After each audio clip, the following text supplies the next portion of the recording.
नमस्कार।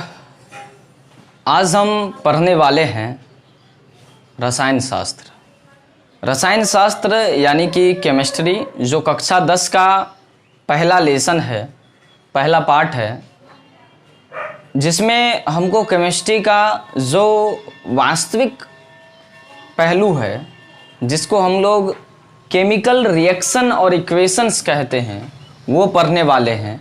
यानी कि रासायनिक अभिक्रियाएं एवं रासायनिक समीकरण। रासायनिक अभिक्रियाएं और रासायनिक समीकरण क्या होता है, और यह केमिस्ट्री की शुरुआत की जो शुरुआती एक तरह से द्वंद्व था, उसको सुलझाने में लगभग जो विभिन्न रसायनज्ञों ने मेहनत की, उसके बाद जाकर यह केमिस्ट्री तैयार हो पाया है, जिसको एक अलग विषय का दर्जा प्राप्त हुआ है। यह केमिस्ट्री यानी कि रसायन शास्त्र जो है, इसमें सिर्फ केमिकलों के अध्ययन की व्याख्या की जाती है, उनके अभिक्रियाओं के अध्ययन की व्याख्या की जाती है। तो आइए बिना किसी भी प्रकार के देर किए बिना हम प्रारंभ करते हैं कक्षा 10 का पहला अध्याय रासायनिक अभिक्रियाएं एवं समीकरण, यानी कि केमिकल रिएक्शंस एंड इक्वेशंस। कक्षा 10 के पहले अध्याय में यह स्पष्ट है कि रासायनिक अभिक्रियाएं एवं समीकरण जो है, हमको ये सीखना है पहली बात कि रासायनिक अभिक्रियाएं क्या है, यानी कि केमिकल रिएक्शन क्या है, रासायनिक समीकरण क्या है, यानी कि केमिकल इक्वेशन क्या है, ये दोनों हमको सीखना है।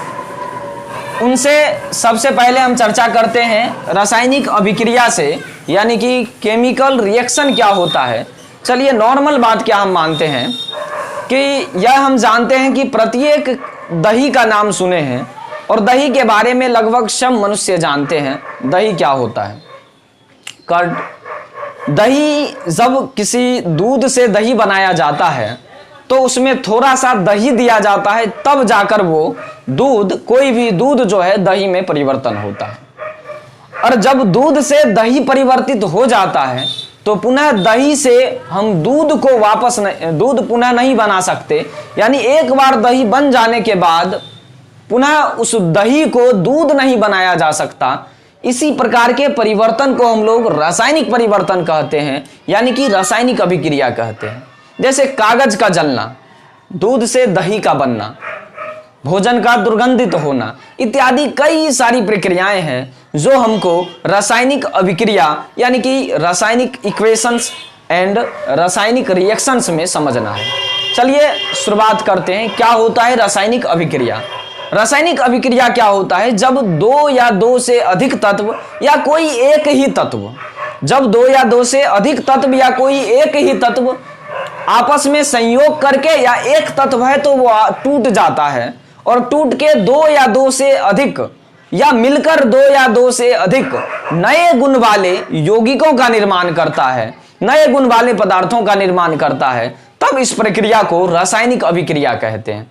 फिर से दोहराते हैं कि जब कोई पदार्थ दो या दो से अधिक पदार्थों से रासायनिक संयोग करता है या अभिक्रिया करता है, दोनों परस्पर संयोग करता है और संयोग करके नए पदार्थों का निर्माण करता है, और नए पदार्थों का निर्माण जो करता है उसका गुण जो पदार्थ भाग लिया है उनसे अलग होता है, तब इस प्रक्रिया को हम लोग रासायनिक अभिक्रिया कहते हैं।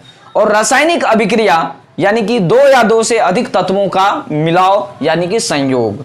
अब जो दो या दो से अधिक तत्व रासायनिक अभिक्रिया में भाग लेते हैं, मान लेते हैं कोई ए या बी, कोई दो तत्व हैं जो रासायनिक अभिक्रिया में भाग लेते हैं, और भाग के फलस्वरूप जो नए तत्व बनाते हैं, जो नए पदार्थ बनाते हैं, जो नए यौगिक बनाते हैं, उसका गुण जो है प्रारंभिक यौगिक के गुण से भिन्न होते हैं। और यह जो है रासायनिक पदार्थ जो भाग लिए हैं और जो नए पदार्थ बनाए हैं, दोनों को अलग अलग नामों से जाना जाता है। ये पूरी की पूरी प्रक्रिया जो है ये रासायनिक अभिक्रिया है, यानी कि जब दो या दो से अधिक पदार्थ परस्पर संयोग करके नए गुण वाले पदार्थों का निर्माण करते हैं, तब इस प्रक्रिया को रासायनिक अभिक्रिया कहते हैं। लेकिन रासायनिक अभिक्रिया में ये जो भाग लेने वाले पदार्थ हैं, इसको कहते हैं रिएक्टेंट्स, यानी कि रासायनिक अभिकारक। और रिएक्शन जो हुआ ये कहलाते हैं क्या, तो रिएक्टेंट। और रिएक्टेंट किसके कारण हुआ, तो अभिकारक जो है मिले, अभिकारकों के संयोग से अभिक्रिया हुआ और अभिक्रिया के बाद जो है जो प्रोडक्ट बना, यानी कि प्रोडक्ट कहने का मतलब प्रतिफल, प्रतिफल या यूं कहें उत्पाद या इनको प्रतिफल कहा जाता है। अब इनका भी परिभाषा अगर पूछा जाए तो किस तरह से लिखेंगे, रासायनिक अभिक्रिया में भाग लेने वाले पदार्थों को रिएक्टेंट यानी कि अभिकारक कहते हैं। रासायनिक अभिक्रियाओं में भाग लेने वाले पदार्थों को अभिकारक कहते हैं, जबकि रासायनिक अभिक्रिया के फलस्वरूप बने नए गुण वाले पदार्थों को उत्पाद या प्रतिफल कहते हैं, यानी प्रोडक्ट कहते हैं। इस तरह से रासायनिक अभिक्रिया जाने दो या दो से अधिक पदार्थों परस्पर संयोग करके नए गुण वाले पदार्थों का निर्माण करते हैं तो उसे रासायनिक अभिक्रिया कहते हैं। रासायनिक अभिक्रिया में भाग लेने वाले पदार्थों को अभिकारक कहते हैं। रासायनिक अभिक्रिया के फलस्वरूप बने नए गुण वाले पदार्थों को उत्पाद या प्रतिफल कहते हैं। अब इसके बाद हम जानते हैं रासायनिक समीकरण क्या है। अभिकारक और प्रतिफल को जाने, रासायनिक अभिक्रिया को जाने, अब रासायनिक समीकरण को जानते हैं। अब जैसे हम बताए दूध से दही बनता है और दूध से दही बनता है, दूध में थोड़ा सा दही मिलाने के बाद बिना दही के दही नहीं बनेगा। चलिए लिखते हैं, हम लिखते हैं दूध से दही बनता है और दही बनता है एक प्रक्रिया द्वारा और यह प्रक्रिया होती है रासायनिक अभिक्रिया, रासायनिक परिवर्तन या रासायनिक अभिक्रिया होती है और दूध में दही मिलाया जाता है कुछ ना कुछ, तब जाके दही बन पाता है। अब हम दूध लिखेंगे, दही लिखेंगे, ये दूसरा हो गया। जैसे अगर हम लिखते हैं कोई भी, जैसे हम लिखते हैं नमक जब जल से अभिक्रिया करता है तो ये बनाता है सोडियम हाइड्रोक्साइड, सोडियम हाइड्रोक्साइड।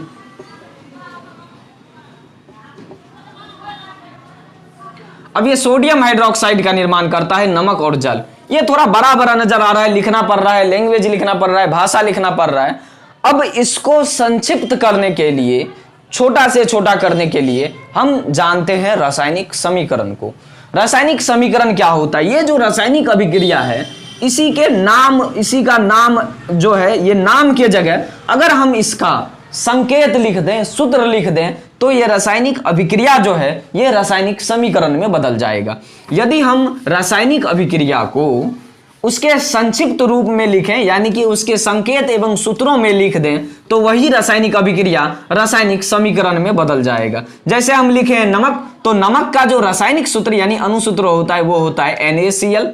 जब जल, तो जल से ये रिएक्शन करता है यानी H2O, और एरो का तीर का चिन्ह हमेशा दिया जाता है प्रतिफल की दिशा में। यह रासायनिक समीकरण की विशेषता है कि हमेशा दो अभिकारकों के बीच प्लस का चिन्ह देंगे, दो अभिकारक प्रतिफलों के बीच प्लस का चिन्ह देंगे। एरो का चिन्ह जब भी देंगे तो प्रतिफल की दिशा में देंगे, क्योंकि ये दोनों मिलकर इसका निर्माण किया, इसलिए तीर का चिन्ह हमेशा उस दिशा में देंगे।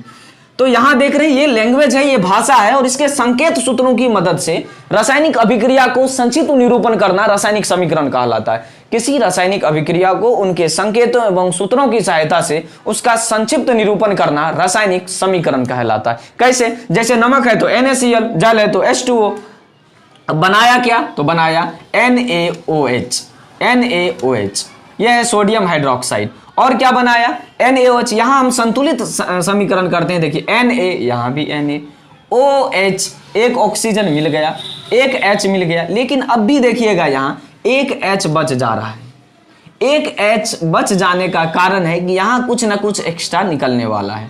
अब निकलेगा क्या, यहां देखिएगा एगो H है और यहां है Cl, तो एक्स्ट्रा आया HCl। यानी कि यह एक रासायनिक समीकरण है और यह एक रासायनिक अभिक्रिया है। यानी कि इसके साथ और क्या आया, तो और आया हाइड्रोक्लोरिक अम्ल। तो हमको यहां लिखना पड़ेगा हाइड्रोक्लोरिक अम्ल। ये लैंग्वेज है, बहुत बड़ा लैंग्वेज लिखना पड़ा। अब इसी के संकेत एवं सूत्रों से दिखा दिए तो छोटा हो गया और देखने में थोड़ा सा स्पष्ट अच्छा लगने लगा। अब इसी को हम लोग कहते हैं रासायनिक समीकरण। रासायनिक समीकरण कहने का मतलब किसी रासायनिक अभिक्रिया को उनके संकेतों एवं सूत्रों की सहायता से उनका संक्षिप्त निरूपण जो है रासायनिक समीकरण कहलाता है। जैसे यहां मैंने लिखा है नमक, साधारण नमक यानी कि सोडियम क्लोराइड की अभिक्रिया जब जल से होती है यानी H2O, तो बनता है सोडियम हाइड्रोक्साइड यानी NaOH, और साथ में हाइड्रोक्लोरिक एसिड का निर्माण होता है यानी HCl का निर्माण होता है। यह है रासायनिक समीकरण। और हम अगर इसको बोलेंगे तो लिखना पड़ेगा, जब सोडियम क्लोराइड की अभिक्रिया या साधारण नमक की अभिक्रिया जल से कराई जाती है तो सोडियम हाइड्रोक्साइड तथा हाइड्रोक्लोरिक एसिड बनता है। इतना लिखने से अच्छा है ये रासायनिक समीकरण यानी कि केमिकल इक्वेशन। तो इसी व्यवस्था को, रासायनिक अभिक्रिया वाली व्यवस्था को रासायनिक समीकरण में तब्दील कर दिया सिर्फ उसके संकेतों एवं सूत्रों की सहायता से। अब जो ये समीकरण है, रासायनिक समीकरण, ये दो तरीके का हो सकता है, एक संतुलित होगा और दूसरा असंतुलित होगा। कैसे, चलिए हम देखते हैं। जैसे देखिए नॉर्मल क्या, हम यहां लिखने C+O2 और इधर लिखे CO2, ठीक। अब हम दूसरा लिखते हैं HCl और इधर हम लिख दिए 2HCl। यहां हम लिखते हैं H2, यहां लिखते हैं Cl2 और इधर लिखते हैं 2HCl। अब यहां दोनों समीकरण को देखते हैं एक बार। दो तरह का समीकरण होता है, एक संतुलित रासायनिक समीकरण और दूसरा असंतुलित रासायनिक समीकरण। संतुलित रासायनिक समीकरण क्या होता है समझते हैं। संतुलित रासायनिक समीकरण यानी कि उस प्रकार का रासायनिक समीकरण जिसमें समीकरण के दोनों ओर जितना परमाणु है, दोनों ओर प्रत्येक तत्व का परमाणु जो है बराबर बराबर पुर जाएगा, समान पुर जाएगा। अभिक्रिया के पहले और अभिक्रिया के बाद दोनों में परमाणुओं की संख्या दोनों तरफ अगर बराबर मिल जाए तो उस प्रकार की समीकरण को, उस प्रकार के समीकरण को संतुलित रासायनिक समीकरण कहा जाता है। यहां हम देख रहे हैं कि कार्बन और ऑक्सीजन, ऑक्सीजन का 2 परमाणु कार्बन का 1 परमाणु बना के मिलाता है, मिलके बनता है कार्बन डाइऑक्साइड, यानी कि यहां भी कार्बन 1, यहां भी ऑक्सीजन 2। ये संतुलित रासायनिक समीकरण है। उसी प्रकार यहां हम देखते हैं हाइड्रोजन का 2 परमाणु और क्लोरीन का 2 परमाणु मिलके बनाता है क्या, हाइड्रोक्लोरिक अम्ल, और हाइड्रोक्लोरिक एसिड जो बनाया है यहां भी हाइड्रोजन 2, क्योंकि ये 2 गुना हो जाएगा, और क्लोरीन भी 2। तो इस तरह से यहां 2 हाइड्रोजन था, 2 क्लोरीन था, और इस साइड भी हमको प्राप्त हो गया 2 हाइड्रोजन और 2 क्लोरीन। तो ये अभिक्रियाएं जो है, ये समीकरण जो है, ये संतुलित रासायनिक समीकरण कहलाएगा। अब हम दूसरा लेते हैं। दूसरा क्या, अब हम इसी को लिखते हैं। देखिए ध्यान से देखिएगा, जैसे है H2 + Cl2, अगर हम यहां डायरेक्ट लिख दिए HCl, तो ये आप देख पा रहे हैं यहां हाइड्रोजन 2, क्लोरीन 2, और यहां हाइड्रोजन 1 और क्लोरीन 1। तो अभिक्रिया के पहले जितना परमाणु था वो अभिक्रिया के बाद प्रतिफल में परमाणु नहीं मिल पा रहा है, तब ऐसे रासायनिक समीकरण को असंतुलित रासायनिक समीकरण कहा जाता है। असंतुलित रासायनिक समीकरण उस प्रकार का रासायनिक समीकरण जिसमें अभिक्रिया के दोनों तरफ, यानी कि अभिक्रिया से पहले और अभिक्रिया के बाद दोनों ओर परमाणुओं की संख्या असमान हो, समान नहीं हो, तब इस प्रकार के रासायनिक समीकरण को असंतुलित रासायनिक समीकरण कहते हैं।